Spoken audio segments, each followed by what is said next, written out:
Happy Friday, maiden early. It's that time of the week again. It is the 26th of November. This is the Head Teacher's Update. Looking like we've got a bit of cold coming our way, so I'm going to give you a brief update on snow as well and our new protocol. It certainly feels as though the COVID updates aren't going to go away anytime soon. Indeed, the numbers are increasing nationally and locally, so we do need to be aware of that.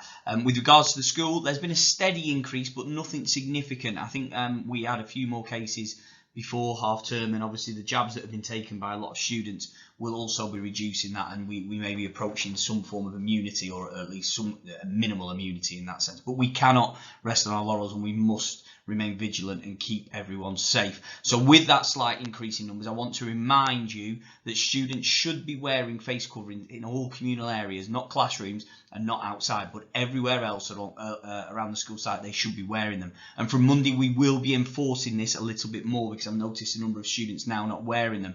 So anyone that's exempt, fine, they will not be wearing it, but we do need them to wear their lanyard, and everyone else will be required to wear a mask. I'm giving you the heads up now because over the past 3 to 4 weeks, we've been catching students, we've been giving out thousands of face coverings, and the school genuinely cannot afford to carry on. So therefore, we are asking all students to have their own face coverings. Anyone who doesn't have it from Monday will be asked to go to inclusion, and they will be picking up their face covering there for a price of £1 to cover the cost that we've incurred. It's important that they do wear their face coverings. We're trying to minimise spread as much as possible, and I know someone might say, well, why don't we wear them in a classroom? Well, in a classroom, their contacts are limited because they're not in a busier area. They have a group of contacts around them, and that's about it. Please also ensure that your child is testing twice a week. Again, this is another barrier to prevent further infection. We know that young people are more likely to have asymptomatic cases, and therefore by catching them before they come into school and spread more is really, really important. Thank you for all your support on this. We want to get to Christmas safely. We want to make sure that we prevent the spread as much as possible in the run up to Christmas as well. So thank you in advance for your support. We always benchmark ourselves against national standards. That makes us drive our school forward even more. It's part of our school improvement plan. We've had Pupil Premium Awards, for example. We were given the Resource Hub for students with ASD and SEMH. And this time we were looking at the NACE Challenge Award, which is the National Association for Able Children in Education. And it provides recognition, I suppose, for what we do for our more able learners within the context of our All Challenge for All. As a school, we always pitch to the top and differentiate down so all children can access the work, but we do try and stretch all of them. And thank you to Mr. Buck for all his hard work, and congratulations to him and all of the staff team and all of the students that were involved in that day. Again, I know I bang on about this, but please, as the nights get darker and the rain draws in and the cold and the wind draws in, please can we remind parents not to drop off students close to the surrounding roads by Tesco or in Tesco. Indeed, there's been a number of incidents where traffic has been gridlocked outside of school, and also a number of near misses. I've been liaising with Woking and Borough Council to see if we can do anything about that, and I'm awaiting to hear back. But please, can you follow this guidance? In addition, please can I ask that you do not use Maiden Early Drive for a pick up and drop off. That is a private road, and the residents have asked me to pass on that message. Thank you for your understanding.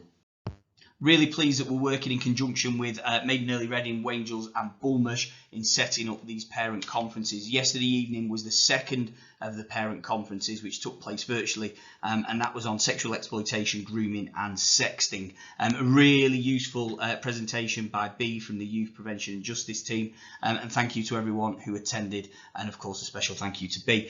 We have recorded that, and we're hoping to send that out in due course. Please do keep an eye out for the sign-up details for a session in January that Wangels are organising.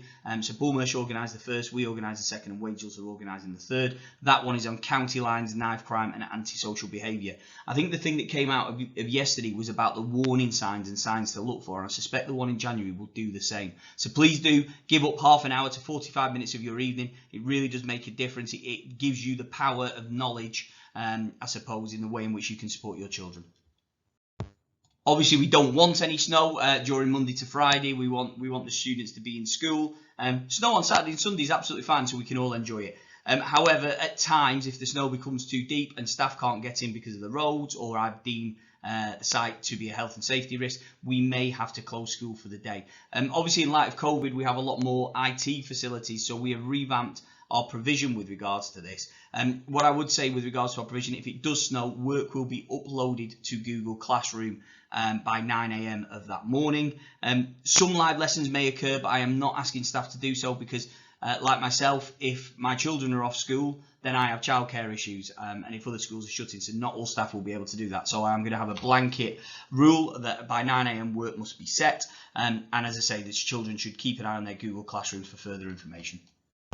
One of the things that keeps this school on its toes is our use of data and understanding what's going really well, which there are lots and lots of things, but also what isn't going so well on occasion. And in our past data drop, I've done a bit of analysis and I've noticed that lateness to lessons is creeping in. Now, I understand there's a bit of an issue with that in that children nowadays have a smartwatch or a phone, and obviously we don't allow smartwatches and phones, but they do have a 5-minute transition. So I want to clamp down on this a little bit because, you know, if you add up all the time that children are late to lesson, that could have a significant impact on their learning and that of others if they disrupt the learning as they come in. So from Monday, staff are going to be logging on our management information system the amount of time that they are late, and I will then set a threshold, and anyone who goes above that threshold without genuine reason will be making up that lost time on the last day of term with myself, Mr. Gillett or Mr. Thomas. I'm not meaning to be punitive on this, but there is a number of students who are being late. It is a small minority, thankfully, and I do want to thank the whole student body who are getting this right. But as I say, that's going to be the sanction that's going to be in place for lateness to lessons from Monday. From a sixth form perspective, there are a number of sixth form social events coming up, the first of which is taking place on the 1st of December. We hope they have a wonderful time. We need to make it clear that these are not organised by the school, they're organised by the students. We haven't risk assessed these, and school staff will not be present. However, we do hope they have a wonderful time and that it goes safely and well, and team building carries on as it has done already for year 12 and 13. We're going to be running a few advent calendars. One of them is the kindness advent calendar, and we're also going to be sending out more information with regards to our reverse advent calendar, where we donate things to local charities, and more information will follow on that. However, the kindness calendar I really like. You can see it there. For example, on the 9th of December, the task is to send a positive message to someone. On the 16th, to write a kind message on your mirror. I apologise, parents, in advance. Make sure they use something that is able to be rubbed off. On the 5th, for example, tell someone you appreciate them. Just little moments of kindness that can make all the difference. We'd love to see students and families get involved. Please do submit any pictures of things that are going on, and we look forward to hearing about that. As always, on Christmas and summer, we do finish slightly earlier. So on the 17th of December, which is a Friday, students who aren't being held back for their lateness will be dismissed at 12:10 on that day. That's everything from the world of Maiden Early this week. I hope you have a wonderful weekend. Do wrap up. It's going to be absolutely freezing over the weekend. So stay safe, stay warm, and I look forward to welcoming the students back on Monday. Take care, everyone.